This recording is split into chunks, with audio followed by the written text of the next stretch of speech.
Aussie tradition to go on a Sunday drive. You just hop in your car and not really plan ahead. Just go somewhere.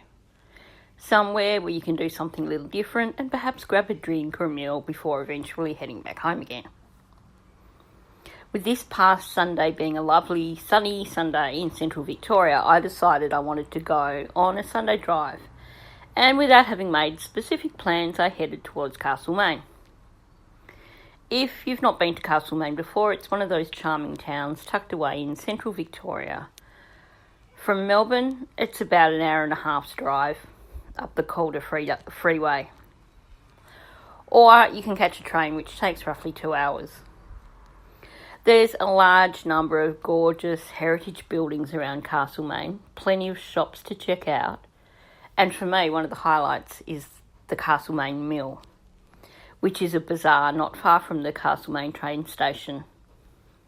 And then there's the markets.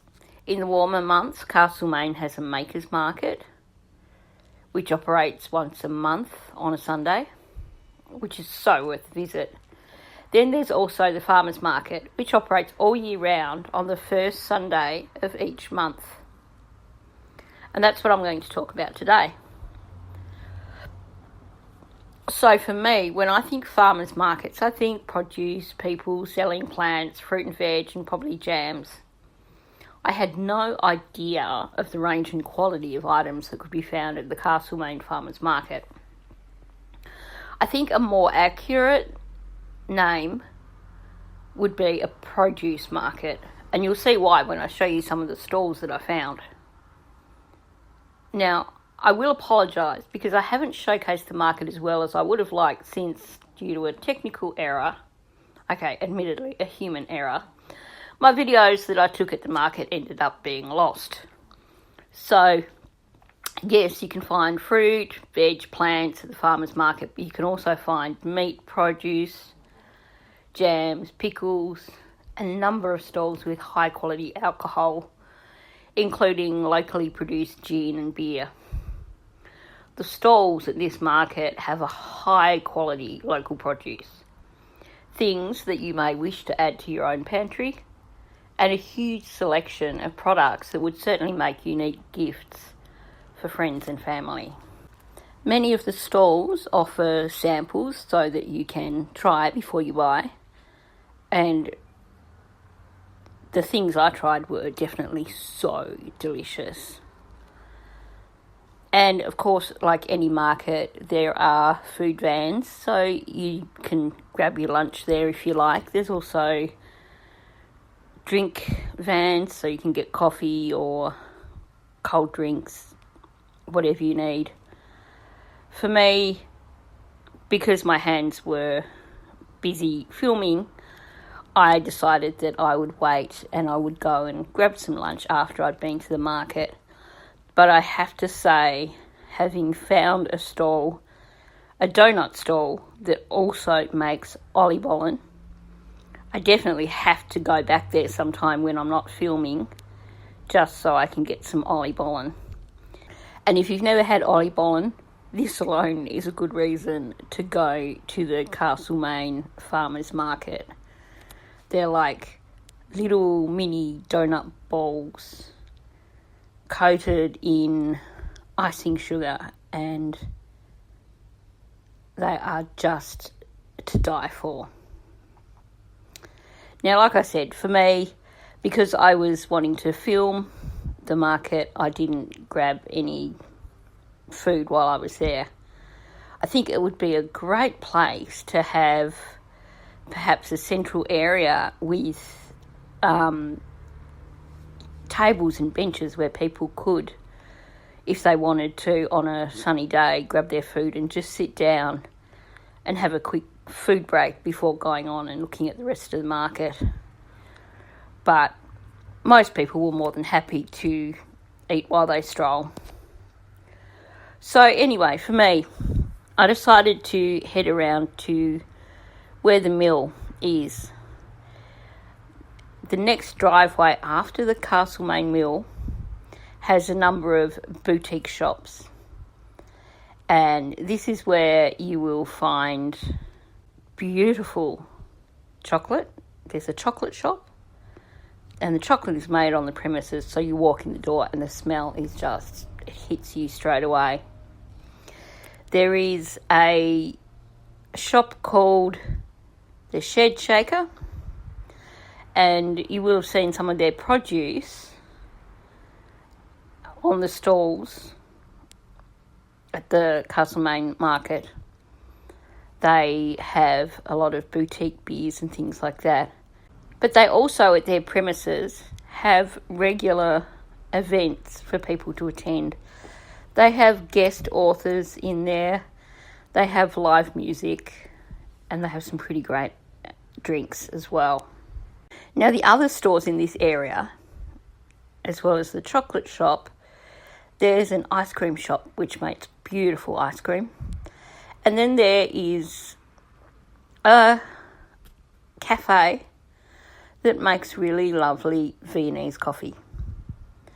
My plan was to go there and grab a bite of lunch there because obviously you could sit down. Now, the thing I found, I've been here a lot of times and I do really like their coffees, and they do make nice meals. Now, being a Sunday, the place was super busy. So I found myself being ushered quite quickly to an outdoors table and given a menu to choose what I would like to order. Now, in terms of meals, this is one of the more upmarket places to eat in Castlemaine. So the meals start at $14 for a toasted sandwich. I hadn't realised the meals were quite that pricey, and having already overspent at the market and the chocolate shop, decided that instead I would go with an iced coffee. So $7.50 seemed like a fairly reasonable price for an iced coffee, and I will say their iced coffee was reasonable. It tasted pretty good. Like I said, it's Viennese coffee, so it is fairly good quality. It wasn't a pretty looking drink. I guess they were in a hurry, so didn't have time to make it look super pretty. Was basically your milk with your coffee in it and a blob of ice cream floating in top. But it tasted all right.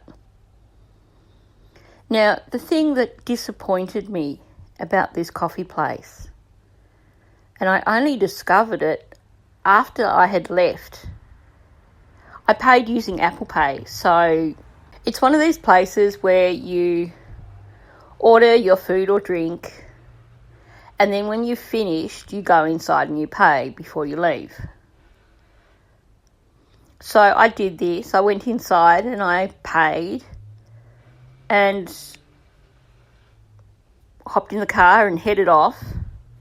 And then I got a notification on my Apple Pay of the payment that I had made, and I discovered that while I hadn't seen anything on the menu, hadn't seen anything on the table, and there was nothing mentioned at the checkout, in fact she didn't even mention the price, they had in fact charged me a 10% surcharge.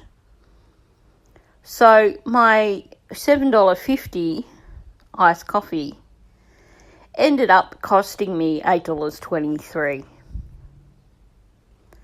Now, I understand businesses like to charge surcharges, and it is becoming a more of a popular thing here in Australia. But I would like to know before I order a drink that I'm going to be charged a 10% surcharge on that drink. Because to be quite honest, regardless of the quality of the drink, I would like to have the choice of whether or not I'm going to still choose to have my drink there and pay a 10% surcharge, as opposed to having my drink there and then discovering afterwards that there was a 10% surcharge. It's my opinion that these massive surcharges are just really, really un-Australian. And I'll be honest, next time I'm in Castlemaine, I'm going to look elsewhere if I plan on stopping for a coffee or grabbing lunch. Because it doesn't make me feel loyal towards a business when I discover after I've paid that there was a 10% surcharge. Now, I'd imagine there probably was something written somewhere saying that there was a 10% surcharge. But for me, having been ushered to my table and then given my menu, ordered from the table which didn't have anything there on the table, I didn't even have time to look for any signage as I arrived at the business that may have said 10% surcharge. So it is disappointing, and like I said, I'm not a fan of businesses that whack on a 10% surcharge. It doesn't matter if it's a Sunday. When you're packing in people so much that your tables are full the entire time, and the minute someone leaves you're seating more people, you don't need to charge that surcharge. Anyway, I hope you've enjoyed this video. I strongly recommend checking out the Castlemaine Farmers Market, and I will be doing a future video on the Castlemaine Mill because that is definitely a must-go-to place in Castlemaine. And I'll be exploring and trying to find a food place that I can share with you that may be slightly better value. Thanks for listening. Please hit the like button, please subscribe, and please leave a comment below.